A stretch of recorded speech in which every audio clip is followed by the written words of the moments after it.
2014 से पहले तो तमाम देवी देवता खुश रहते थे। 2014 के बाद अचानक ऐसी उग्र हो गए हैं। 2014 के पहले वाले राम देखिए, बड़े आपको सौम्यशालीन दिखेंगे। 2014 के बाद अचानक से तीर कमान तन गया है, युद्ध की मुद्रा में हमेशा है। 2014 के पहले जो बजरंगबली बड़े शालीन रहते थे, हाथ जोड़े हुए, वो गाड़ियों के पीछे चिपके हुए गुस्से में नजर आने लगे हैं। एक दम रूप लिए हुए जो शंकर भोले भाले कहे जाते थे, उस शंकर का स्वरूप देखिए किस तरीके से कर दिया है। अर्ध क्रांति यह है कि अपने आप को ओबीसी और SC/ST मान लेना, अपने आप को आरक्षण का समर्थक मान लेना, यह अर्ध क्रांति है। लेकिन संपूर्ण क्रांति यह है जब हम यह माने कि हम वचन से, कर्म से, भाषण से, आचरण से संपूर्ण अंबेडकरवादी और संपूर्ण अर्जगवादी और संपूर्ण तर्कवादी। वो कैसे हो पाएगा? गाड़ियों से जितने भी पाखंडी प्रतीक चिन्ह हैं, उनको हटाना पड़ेगा। गले से, हाथ से, शरीर से तो हटाना ही पड़ेगा। लेकिन जिन वाहनों में आप चलते हो, अगर उन वाहनों में किसी भी तरह का पाखंडी प्रतीक चिन्ह रखते हो तो इंश्योरेंस क्यों करवाते हो? इसका मतलब उन चिन्हों पर लटकते हुए किसी भी तुम्हें जो आइटम रखते हो, उन पर भरोसा नहीं है। और अगर भरोसा है तो इंश्योरेंस करवाना बंद करो। ये दोहरे डिलेमा में मत जियो, न समाज को दोहरी स्थिति में डालो। कम से कम उदाहरण देते समय काल्पनिक उदाहरणों को समाज में प्रस्तुत न करें। काल्पनिक उदाहरण कहने का मतलब जो जिनसे हमारी लड़ाई है, जो हमें समय समय पर पाखंड और निश्वास में ढकेलना चाहते हैं, ताली थाली पिटवाना चाहते हैं, वो लोग चाहते हैं कि आप इस समाज को वाल्मीकि का वंशज बताओ। वो ये चाहते हैं कि आप वेद व्यास को इस जाति का बताओ। अब जितने भी तथाकथित ग्रंथ हैं, इन ग्रंथों को लिखने वाले को अगर आप किसी समाज से जोड़ रहे हैं तो फिर उनको काल्पनिक कैसे मान रहे हैं? अगर वो काल्पनिक है तो उनके आधार पर किसी को किसी समाज से जोड़ना ठीक नहीं है। या वो तो चाहते हैं यादव समाज को बताओ, किसी ग्रंथ तुम्हारे थे, वो तो चाहते ही है अपना अपना 11 देवी देवता पकड़ करके तह लो। अगर आपको ब्रह्मा, विष्णु, महेश में तकलीफ है क्योंकि बाबा साहब ने प्रतिज्ञा ले ली तो अपनी जाति को ले लिए हो। तुम्हारी जाति के लोग को समीकरण यहां चल रहा है, अपनी जाति पकड़ लो, अपनी जाति पकड़ ले, कुर्मी अपनी जाति पकड़ ले। सबके पास 11 भगवान है। तो अगर संपूर्ण क्रांति का बदलाव करना है तो इन प्रत्येक चिन्हों का उदाहरण भी देना बंद करना पड़ेगा। ये काल्पनिक है, उसको क्यों बताओ? समाज में तुम्हारे साथ ये हुआ था, हुआ ही नहीं था। ये उसी तरीके से काल्पनिक है जैसे छत्रपति शिवाजी महाराज जैसे एक वीर और मनुस्मृति की घोर विरोधी महाराजा के राजतिलक करने की हैसियत ब्राह्मण में थी ही नहीं, और वो भी बाएं पैर के अंगूठे थे। ये कहानियां क्यों आपके साथ जोड़ी जाती है? इसलिए जोड़ी जाती है कि तुम्हारा बहुजन प्रतिपालक महाराजा इतना सौरवीर और महावीर हो कैसे सकता है? उसको नीचा दिखाओ, उसी तरीके से जैसे तुम्हारे चंद्रगुप्त मौर्य इतने महान हो कैसे सकते हैं? उनके साथ तुम्हारे कबीर संत कबीर, जिनके विचारों को हम सब फॉलो करते हैं। जन्म मृत्यु पूछोगे तो नहीं बता पाएंगे, ये बता देंगे कि विधवा ब्राह्मणी के गर्भ से हुआ था। जन्म नहीं पता कहाँ हुआ, लेकिन ये पता चलेगा कि विधवा ब्राह्मणी के गर्भ से हुआ था। वैसे ही जैसे शिवाजी महाराज के साथ दादाजी कोंडदेव को जोड़ देना, जबकि पूरी महाराष्ट्र में जितने भी शिवाजी महाराज को मानने वाले हैं, वो सब कहते हैं कि दादाजी कोंडदेव या कैरेक्टर शिवाजी के साथ था ही नहीं। तो मैं सिर्फ इतना अनुरोध कर रहा हूं, संवैधानिक नजरिए से भी अगर हम संवैधानिक है तो संविधान धर्मनिरपेक्षता की उम्मीद करता है, वो धार्मिक रूप से कट्टर कतई नहीं है। तो उतने प्रतीक चिन्हों को अगर अपने आप को देखिए।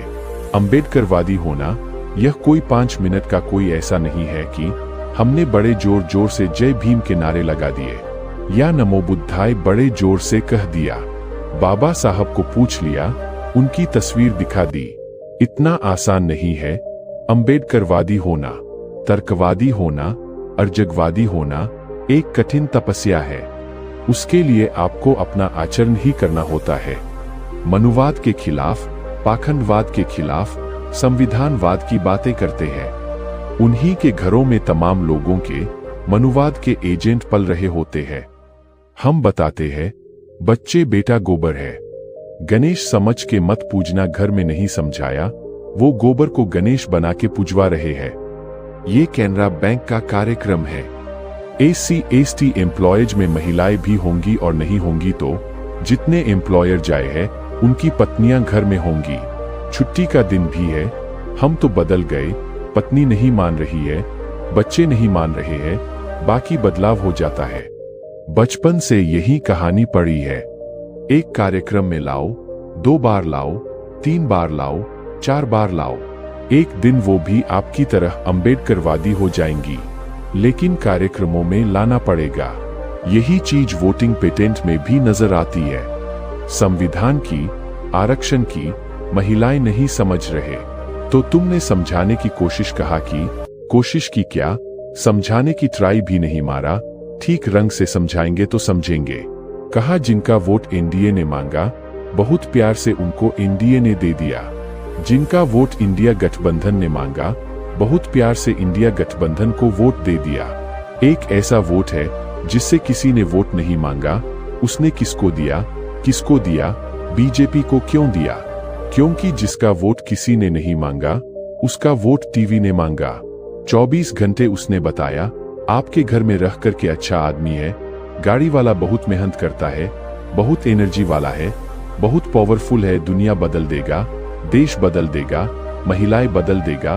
कोई वोट मांगने नहीं गया या टीवी ने मांग लिया।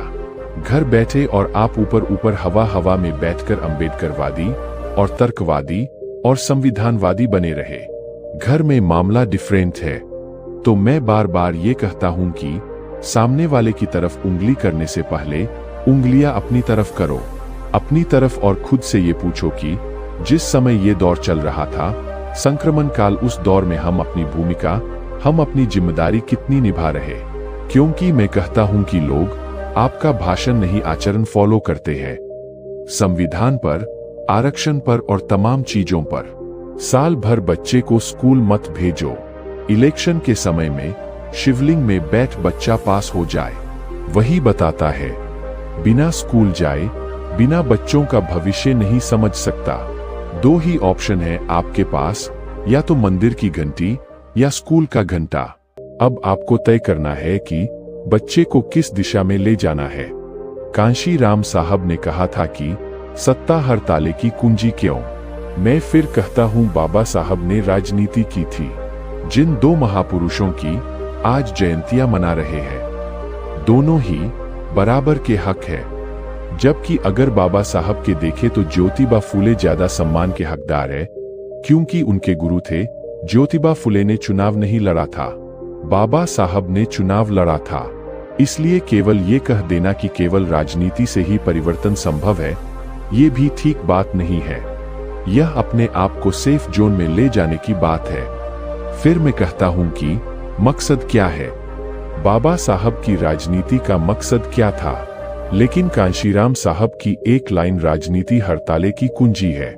चूंकि इजी है ने ये 10 साल संघर्ष किया, फिर सत्ता में आ गए तो कुछ मलाई मिल जाएगी।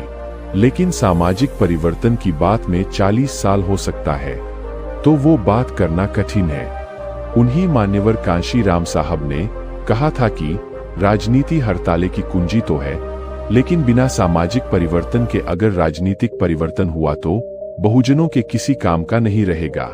ये भूल जाते हैं, क्योंकि ये कठिन रास्ता है, इसमें हो सकता है लंबा संघर्ष हो जाए। क्योंकि संविधान में सवाल है न कि संविधान क्यों जरूरी है। संविधान की बदौलत इतनी जागरूकता तो लोगों में आ ही गई है, क्योंकि संविधान की बदौलत हम सब अपना अपना चैनल चला रहे हैं। उसी संविधान की व्यक्ति की आजादी के तहत, वही संविधान की आजादी व्यक्ति की आजादी के तहत आप जैसे लोगों में हिम्मत आती है। तो दोस्तों, आपके इस विषय पर क्या विचार है, हमें कमेंट करके बताएं। और वीडियो पसंद आया हो तो वीडियो को लाइक करके सब्सक्राइब करें और साथ ही साथ बेल आइकन को ऑन कर लें, ताकि ऐसे ही वीडियो का नोटिफिकेशन आपको मिलती रहे।